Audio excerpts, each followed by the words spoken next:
بسم اللہ الرحمن الرحیم۔ رسول اللہ صلی اللہ علیہ وسلم نے ابو رافع یہودی کے قتل کے لیے چند انصاری صحابہ کو بھیجا اور عبداللہ بن عتیق رضی اللہ تعالیٰ عنہ کو ان کا امیر بنا دیا۔ یہ ابو رافع نبی کریم صلی اللہ علیہ وسلم کو ایذا دیا کرتا تھا اور آپ کی دشمنوں کی مدد کیا کرتا تھا۔ حجاز میں اس کا ایک قلعہ تھا اور وہیں وہ رہا کرتا تھا۔ جب اس کے قلعے کے قریب یہ پہنچے تو سورج غروب ہو چکا تھا اور لوگ اپنے مویشی لے کر اپنے گھروں کو واپس ہو چکے تھے۔ عبداللہ بن عتیق رضی اللہ تعالیٰ عنہ نے اپنے ساتھیوں سے کہا کہ تم لوگ یہیں ٹھہرے رہو، میں اس قلعے پر جا رہا ہوں اور دربان پر کوئی تدبیر کروں گا تاکہ میں اندر جانے میں کامیاب ہو جاؤں۔ چنانچہ وہ قلعے کے پاس آئے اور دروازے کے قریب پہنچ کر انہوں نے خود کو اپنے کپڑوں میں اس طرح چھپا لیا جیسے کوئی قضائے حاجت کر رہا ہو۔ قلعے کے تمام آدمی اندر داخل ہو چکے تھے۔ دربان نے آواز دی، اے اللہ کے بندے، اگر اندر آنا ہے تو جلد آ جا، میں اب دروازہ بند کر دوں گا۔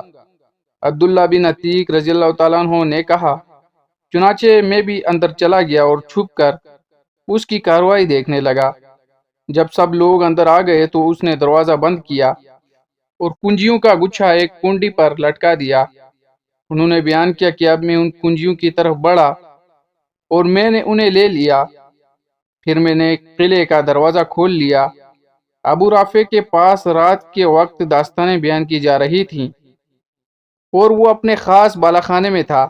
جب داستانے گو ان کے یہاں سے اٹھ کر چلے گئے تو میں اس کمرے کی طرف چڑھنے لگا۔ اس عرصے میں جتنے دروازے اس تک پہنچنے کے لیے کھولتا تھا انہیں اندر سے بند کرتا جاتا تھا۔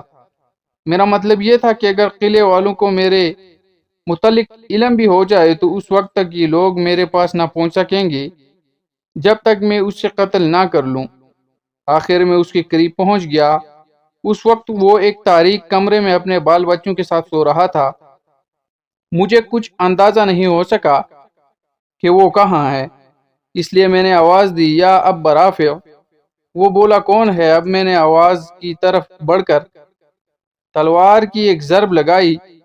اس وقت میرا دل دک دک کر رہا تھا، یہی وجہ ہوئی کہ میں نے اس کا کام تمام نہیں کر سکا۔ وہ چیخا تو میں کمرے سے باہر نکل آیا اور تھوڑی دیر تک باہر ہی ٹھہرا رہا، پھر دوبارہ اندر گیا اور میں نے آواز بدل کر پوچھا، ابو رافع یہ کیسی آواز تھی؟ وہ بولا، تیری ماں غارت ہو، ابھی ابھی مجھ پر کسی نے تلوار سے حملہ کیا ہے۔ انہوں نے بیان کیا کہ پھر آواز کی طرف بڑھ کر میں نے تلوار کی ایک اور ضرب لگائی۔ انہوں نے بیان کیا کہ اگرچہ میں اسے زخمی تو بہت کر چکا تھا لیکن وہ ابھی مرا نہیں تھا، اس لیے میں نے تلوار کی نوک اس کے پیٹ پر رکھ کر دبائی جو اس کی پیٹھ تک پہنچ گئی۔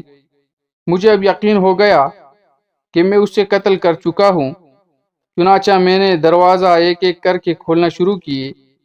آخر میں ایک زینے پر پہنچا۔ میں یہ سمجھا کہ زمین تک میں پہنچ چکا ہوں لیکن ابھی بھی میں پہنچا نہ تھا، اس لیے میں نے اس پر پاؤں رکھ دیا اور نیچے گر پڑا۔ چاندنی رات تھی، اس طرح گر پڑنے سے میری پنڈلی ٹوٹ گئی۔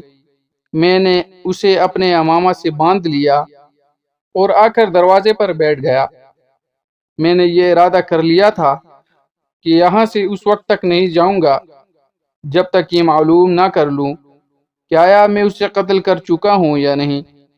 جب مرغ نے آواز دی تو اس وقت قلعے کی فیصل پر ایک پکارنے والے نے کھڑے ہو کر پکارا کہ میں اہل حجاز کے تاجر ابو رافع کی موت کا اعلان کرتا ہوں۔ میں اپنے ساتھیوں کے پاس آیا اور ان سے کہا کہ چلنے کی جلدی کرو، اللہ نے ابو رافع کو قتل کرا دیا۔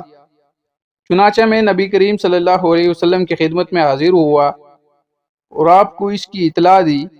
نبی کریم صلی اللہ علیہ وسلم نے فرمایا کہ اپنا پاؤں پھیلا۔ میں نے پاؤں پھیلایا تو آپ نے اس پر اپنا دست مبارک پھیرا اور پاؤں اتنا اچھا ہو گیا جیسے کبھی اس میں مجھ کو کوئی تکلیف ہوئی ہی نہ تھی۔